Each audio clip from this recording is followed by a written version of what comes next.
Hey, if you're listening to this, you probably just finished Alabama Media Group's amazing podcast, American Shrapnel. I'm Rebecca Everett. I'm a reporter at their sister news site, NJ.com. And I'm dropping into your feed with the first episode of our new podcast series. Someone's Hunting Us is the story of a serial killer you've never heard of and the women who took him down. We worked so hard reporting this important story. So here's the first episode of Someone's Hunting Us. And if you like it, follow us on Apple Podcasts, Spotify, or wherever you get your podcasts. This podcast contains some gruesome descriptions of violence. Listener discretion is advised. Up to my back door. Covers all they could have been. Was not forgotten, gets ignored. And it's in the blood and in the mud, where the light turns red in his hand. And it's in the blood and in the mud, down in Birmingham. Jermaine Hughes didn't know exactly why he chased that man up a mountain. Hell, he didn't even know what blew up. What I was thinking blew up was like some guy just blew up something trying to be funny, you know what I'm saying? Just something small like a outside commode that being like with construction site, something like that. I didn't think it was like, nothing big. But it was big. The guy Hughes followed in 1998 was a bomber who killed police officer Sandy Sanderson and maimed nurse Emily Lyons. Then he walked away.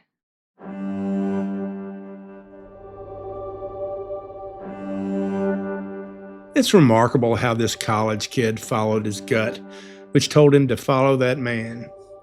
He got some help from a guy named Jeff Tickle, and the two of them would give cops a break that would rattle this part of the world for a while.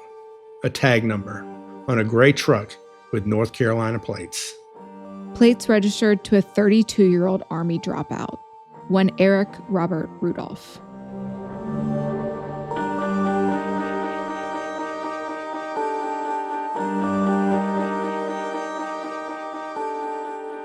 The full weight of U.S. law enforcement mobilized in a flash. FBI, ATF, local cops began to sweep across North Carolina before Rudolph even made it home. They checked old addresses and searched utility records, but Rudolph was hard to find. I can attest. It was close to 7 o'clock on January 30th, the day after the bombing, that a team arrived at Rudolph's trailer on Caney Creek Road in a town called Murphy. James Blanton, the Birmingham cop who had interviewed Hughes the day before, was caught up in that whirlwind. He found himself at the trailer, cold and uncomfortable and out of his element, as federal agents went inside.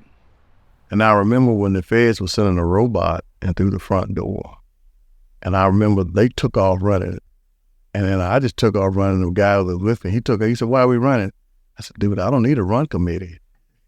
If they're running, it's time for me to go too." But when we finally were able to get into his house, it looked as if he had just walked out. It was still warm. I remember what stuck out to me the most, it was a map in his bedroom. I'd never seen a map like that. It had the terrain, like the mountains, and each mountain height, how tall they were. And I was thinking, because the visibility wasn't that good because it was overcast, like kind of cloudy, muggy. I said, that guy could be anywhere, and knowing his history, and we could be walking in the Uber trap.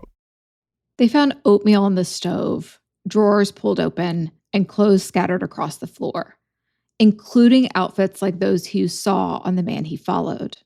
But Rudolph was nowhere to be found. Why? Had he been tipped off? We have issued the warrant for a Mr. Eric Robert Rudolph.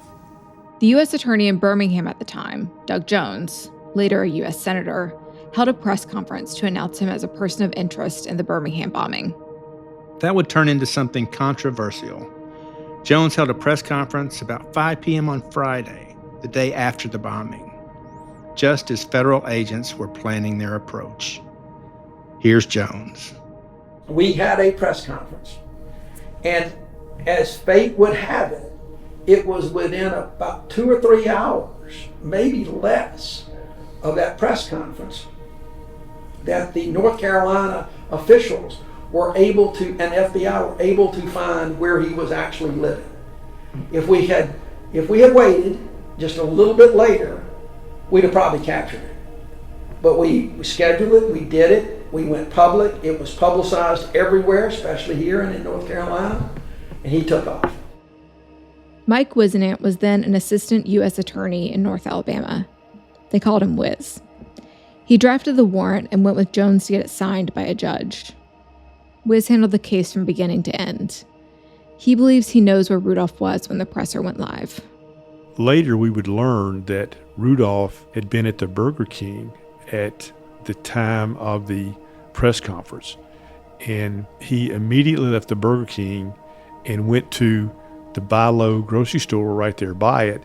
And he bought about 72 pounds of non-perishable food items very quickly. And then apparently left there and went back to his trailer and then fled after that. Was it a bad move holding that press conference?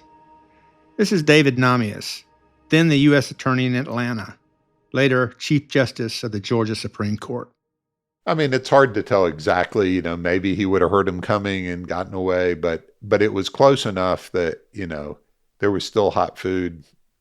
I mean, the stove was still warm and, the door was still open. He probably did get away just a few minutes in advance. So, that's very close.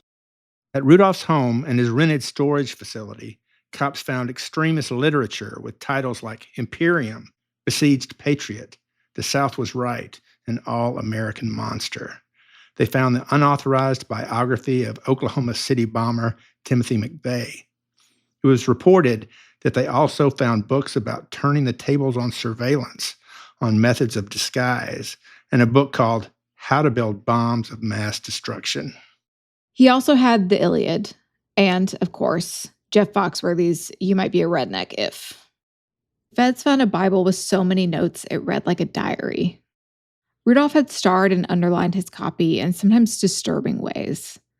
For example, there was this passage out of Revelation.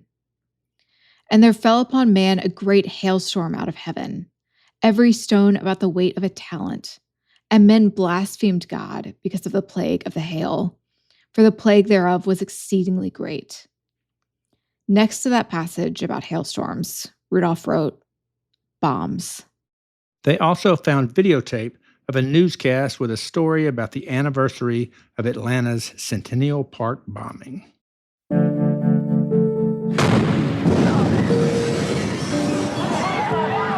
Authorities said the device appeared to be a pipe bomb loaded with nails and screws designed to penetrate human flesh. So the world descended on Tiny Murphy, and investigators began to piece together who this man was, what he might have done, and where the hell he might be. We found traces of that dynamite in his vehicle, a number of places, in his trailer, in numerous places, and even on a videotape that he had rented the day he came back from Birmingham and returned the next day to the video store. We found nitroglycerin traces on it as well. They knew they had found a cop killer. They wondered what else he might be.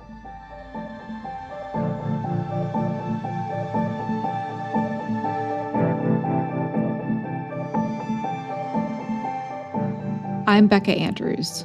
I'm John Archibald, and this is American Shrapnel, the story of a serial bomber who became one of the most wanted and mythologized men in this country, a man who used religion and nationalism to justify the most heinous of crimes.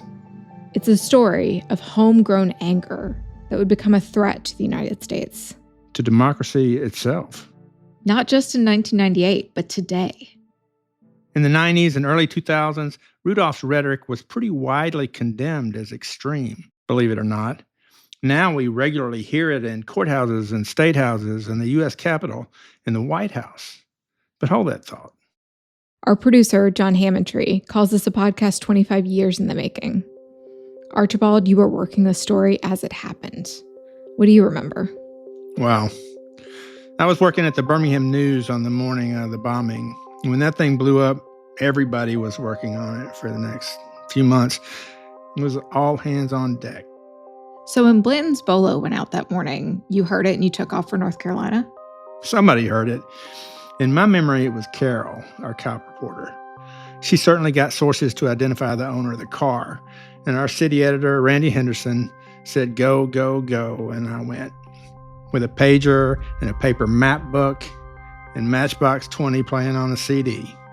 So this brings us to the moment I have personally been waiting for. Tell everybody about Rudolph's trailer. I'll tell you the story I believed, the story I'd been talking about for a quarter century.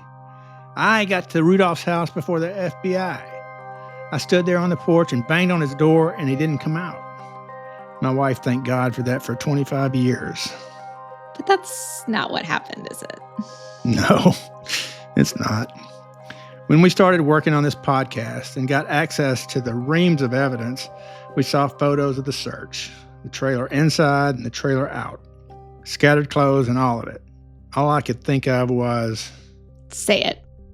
I was at the wrong damn house. For 25 years, I told myself I was on Rudolph's porch before the FBI. So a story about what a great reporter I was supposed to be turned into just the opposite. I was in the wrong place at the wrong time, which is deadly for a reporter. I mean, at least it turned out that he had lived there at some point. You know, that's something. Yeah, thanks. But it was sort of a good lesson. Because as we look back over this whole story, one thing that's clear is that memories are fraught, unreliable things, especially after all this time. People tell themselves stories and imprint them forever as truth. Some of us who are there think of ourselves as the best witnesses, but we're unreliable too. Prosecutors and cops and families and friends disagree on timelines and facts, and details fade into other details. Rudolph himself is a notoriously unreliable narrator. You're telling me. If the news is the first draft of history, it needs a hell of an editor. That makes a project like this tricky. Credible witnesses are convinced that Rudolph had help. Others are convinced that he absolutely acted alone. Digging through archives and interviews leads to dead ends, red herrings, and contradictions. Memories fade. Yeah, you don't always know what you have or what you don't have in the heat and adrenaline of breaking news.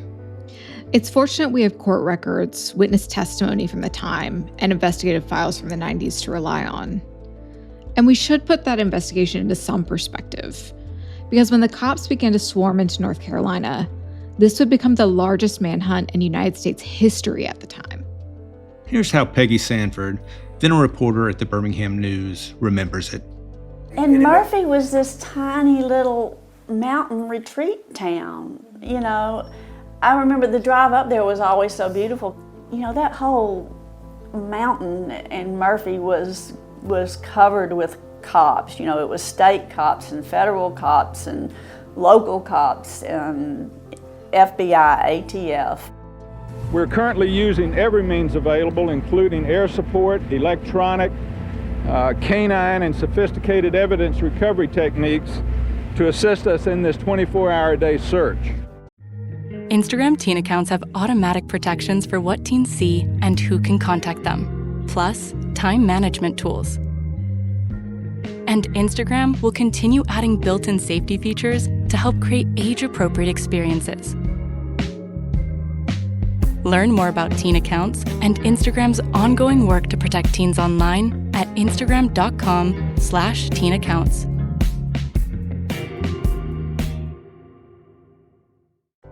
It's really hard to imagine that era if you weren't there. Cell phones were limited, Wi-Fi didn't exist. You had laptops, but you had to get a dial-up connection, and in the North Carolina mountains, that was not easy. Forget GPS or drones or tech that could spot somebody up there. It was a moment that couldn't be repeated now. And Murphy was overrun. Huge TV satellite trucks and all the reporters.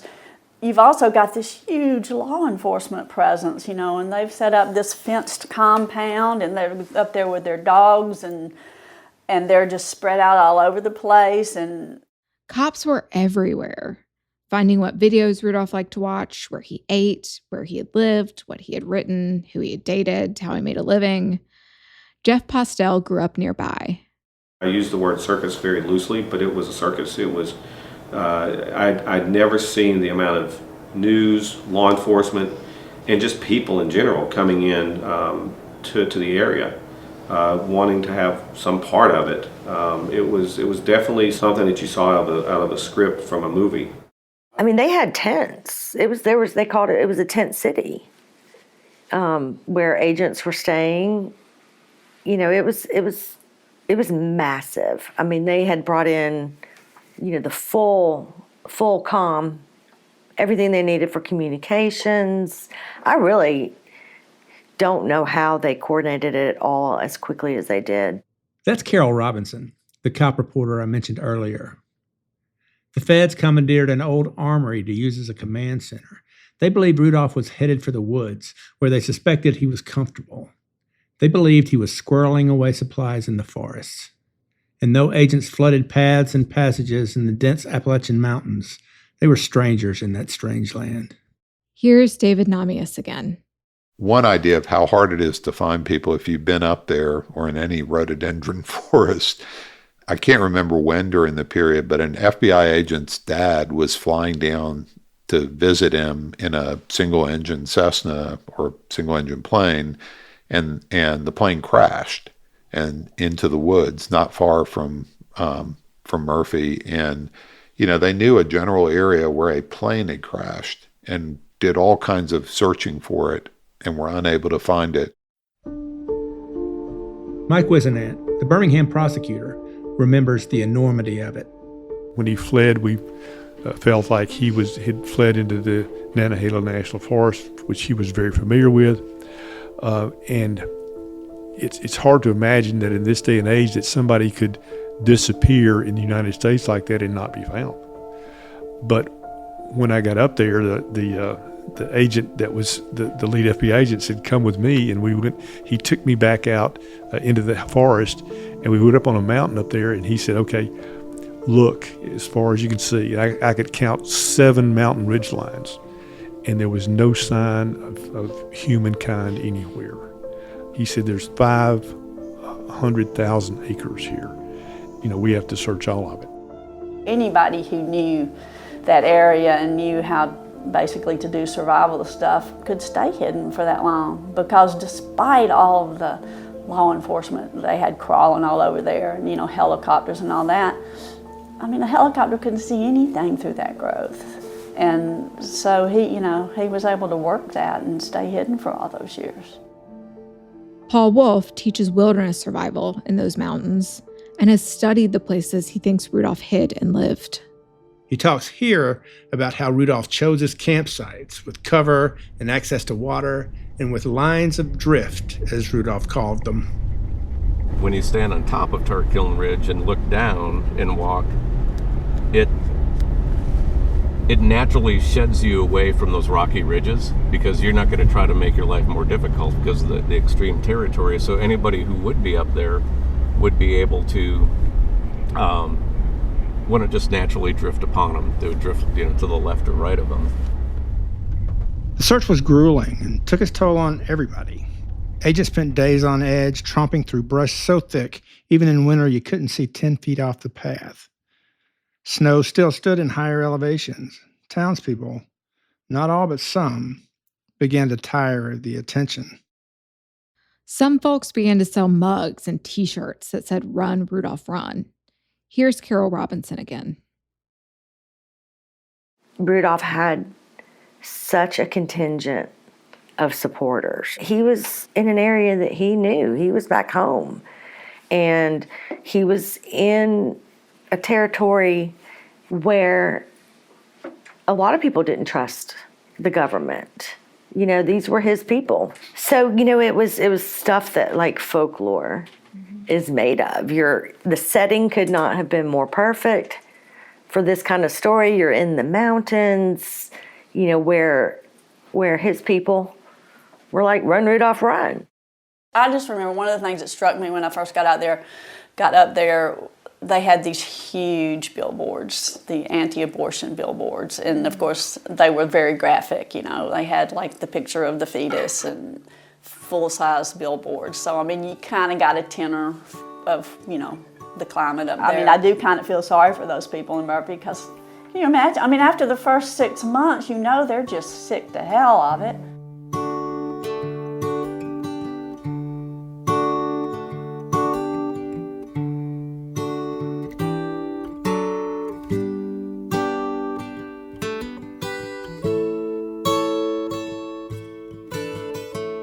Ashley Curry was an FBI agent at the time. He's now the mayor of Vestavia Hills, a posh Birmingham suburb. He worked the case mostly from Birmingham, but he went to Murphy on his own time.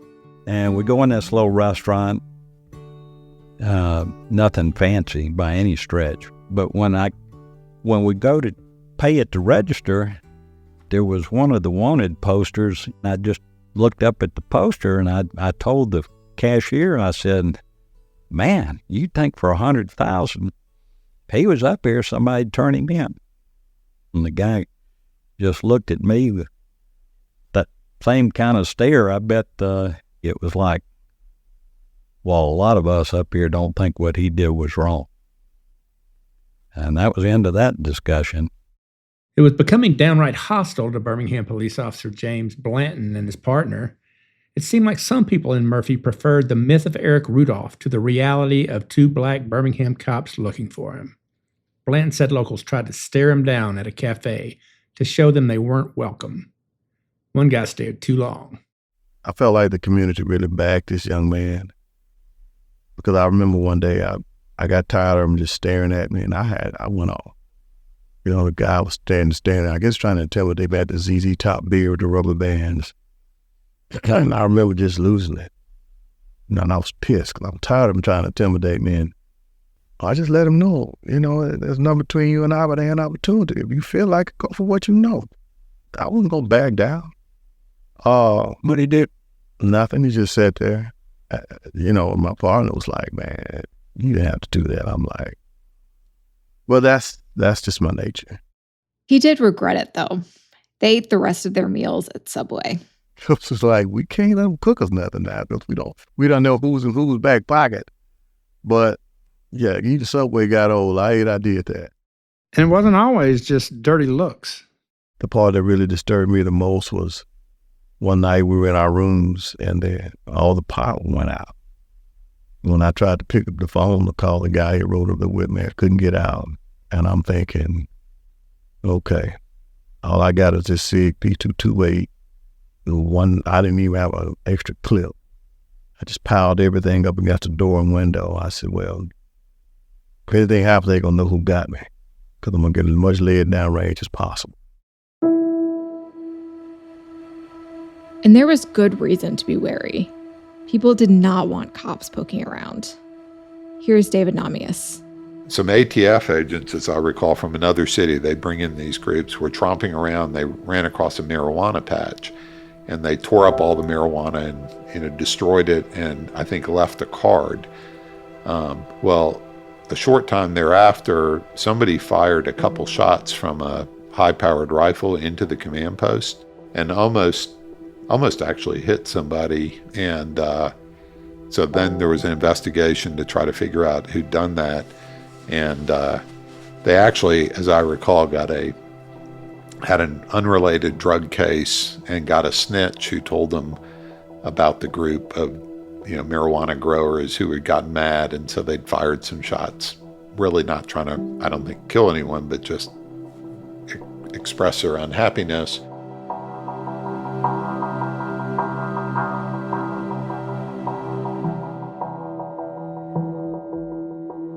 From the moment Jermaine Hughes and Jeff Tickle identified Rudolph's car, agents began to contact Rudolph's family members.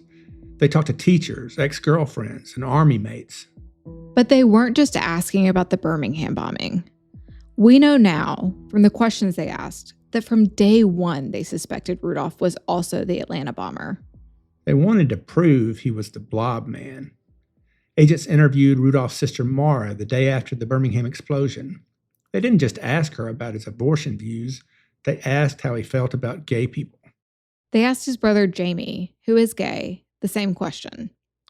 Jamie said his brother was homophobic and had opinions so strong, as a Rush Limbaugh fan, that he didn't always want to keep talking to him. But Jamie told an agent he didn't think his brother would resort to violence.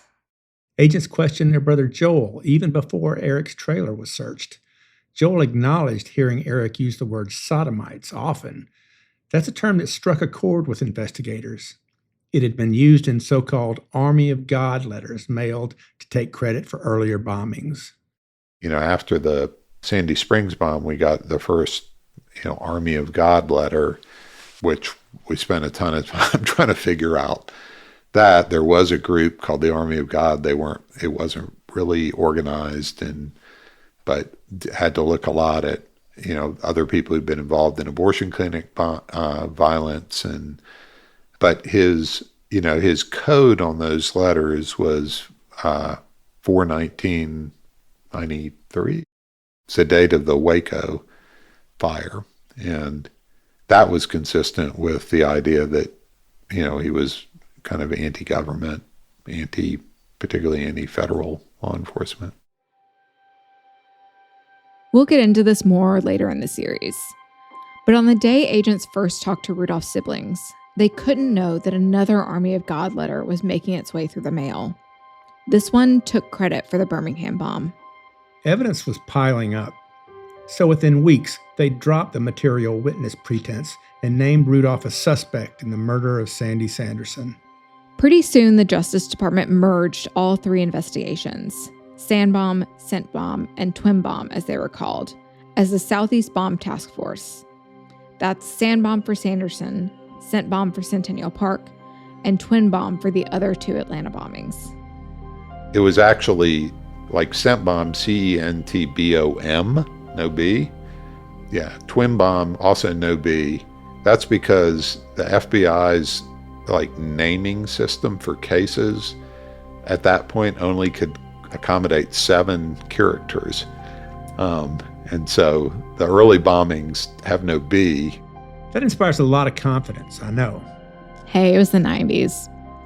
But just like that, Rudolph climbed onto America's Most Wanted list, and the bounty on his head rose to $1 million, though he wouldn't be charged with the Atlanta crimes until later.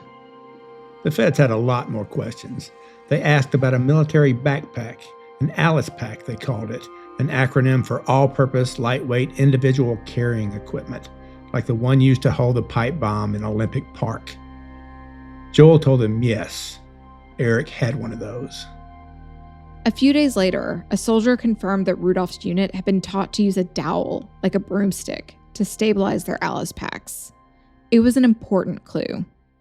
Another thing we figured out was the rucksack that Rudolph used had a sawed-off piece of wood in it that was used kind of across the handles to help carry it, and that was a pretty unusual practice. In the one place that we found that it had been used regularly was at Fort Campbell, and people had gone there. So again, some of these things, like when Rudolph was first identified and very quickly figured out he had been in the military and had been at Fort Campbell, the people who'd been working on the case from the start in Atlanta were like, that's the guy. And then my recollection is in the storage unit, we found a broom or a mop handle that had been sawed off at the right place. Another soldier remembered being taught to use a metal plate to control the direction of the shrapnel, as the Atlanta and Birmingham bombs had done. And when investigators searched Rudolph's mini storage unit, they found 4-penny flooring nails with identical tool marks to the ones used as shrapnel in Sandy Springs. That was important too. We actually did a giant nail project to figure, and were able to identify where these nails were made, and did some research and figured out that the tool marks on the nails, the machines create tool marks, and those in a fairly short order, I forget if it was a day or a few days, they replace the cutting instruments. You get a new set of tool marks. So we had a pretty discrete set of nails that could have in the world, and we had some in the bomb and some in Rudolph's storage shed. Agents asked Rudolph's acquaintances if they recognized a voice on a tape. It was the Olympic Park 911 call. There is a bomb in Centennial Park. You have 30 minutes. One of those asked was a man named John Glenn. This is what the agent wrote in his report. When asked on a scale of 10 how sure he thought the resemblance of Eric Rudolph's voice to that of the 911 caller, Glenn rated it an 8. It wasn't just the evidence that was piling up. So was the weirdness. Eric's brother Daniel had talked to FBI and ATF agents a couple of times about how the Rudolph family had been active for a while in the Church of Israel, a white separatist group that believed white people were God's chosen people. He told them Eric had gone to Idaho in 1996 to visit other white supremacist groups and that his brother could easily make bombs. This is how the agent related Daniel's story. Let's have our producer John Hammontree read this one. Eric has a very good working knowledge of how to make bombs. Daniel Rudolph has seen Eric in possession of bomb-making manuals that he had obtained while in the military. Daniel and Eric had talked in the past about making bombs. Daniel explained that their talk of making bombs was only out of curiosity and not in harming people or property. And then, a few weeks later, there was this. I guess Doug Jones, the Birmingham U.S. attorney at the time, sums up what happened with Daniel Rudolph about as bluntly as anybody. The craziest thing that happened during that was his brother. Oh my God. All I know, and I never watched it, I never saw it. All I know is they'd interviewed him, they'd gone back to him several times, and that he put up a video camera and he got a table saw, and he said, this is for the FBI or something like that, and just literally cut his hand off with one quick swoop. And I'm thinking, okay, let's confirm that the whole family has screws loose somewhere, somehow, some way. I mean, my God. I mean, who does that? What? I don't even know what the symbolism for that was. Some say it's biblical. Matthew 5:29. If your right hand causes you to sin, cut it off and cast it from you. For it is more profitable for you that one of your members perish than for your whole body to be cast into hell. Hubie Dodd, one of Rudolph's lawyers, one who became close to him, thinks it was something else. After having seen that his brother had been targeted and was on the run, Eric's brother took a saw and cut off his own hand. Immediately took it to the emergency room, had it reattached. I've shaken that hand. It works well. He still does carpentry. It's extraordinary. I think it was really an incredibly misguided attempt at an FU to the government, to show just how deeply he believed in the illegitimacy and the wrongful nature of the government and their actions. I think it was an ill-conceived attempt at a grand gesture that was almost immediately regretted and reversed. Damian Rudolph, another brother, told the FBI that Eric's actions, the media frenzy, and the FBI drove Daniel to do it.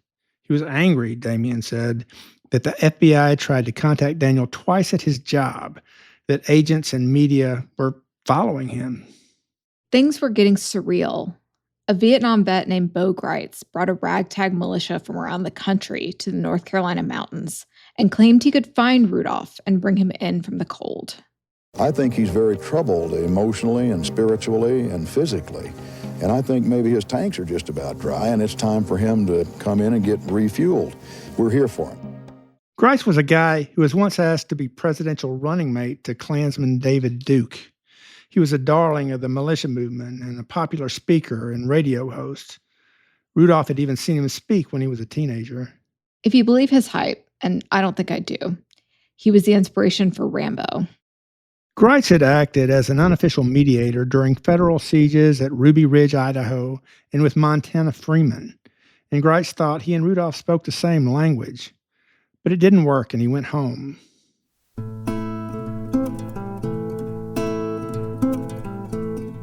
The feds worked hard to get a good dossier on Rudolph. They found him to be a lot of things. a watcher, a cold-blooded killer, an enigma, a bomber in search of a target.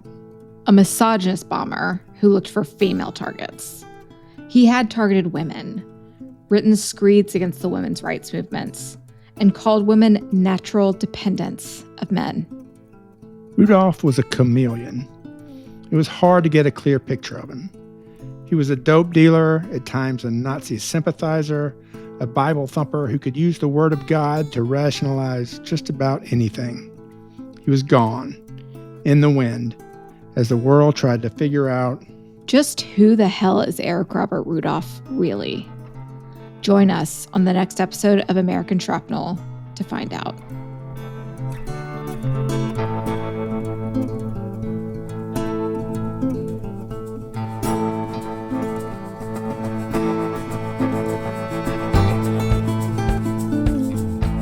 American Shrapnel is a production of Alabama Media Group.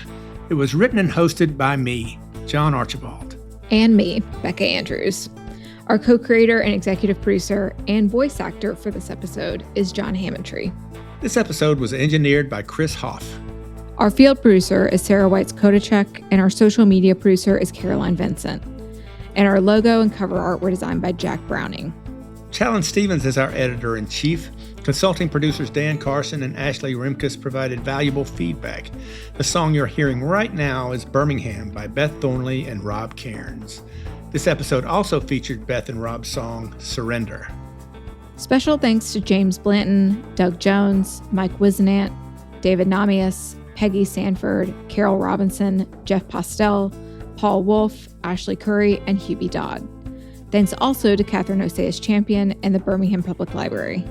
Shout out to all our competitors and colleagues who covered these events decades ago, including but not limited to Jeff Hansen, Kent Falk, Greg Garrison, and the late, great Randy Henderson. If you like our show, please leave us a rating and review and follow us on Apple Podcasts, YouTube, or your favorite podcast app. Thanks for listening.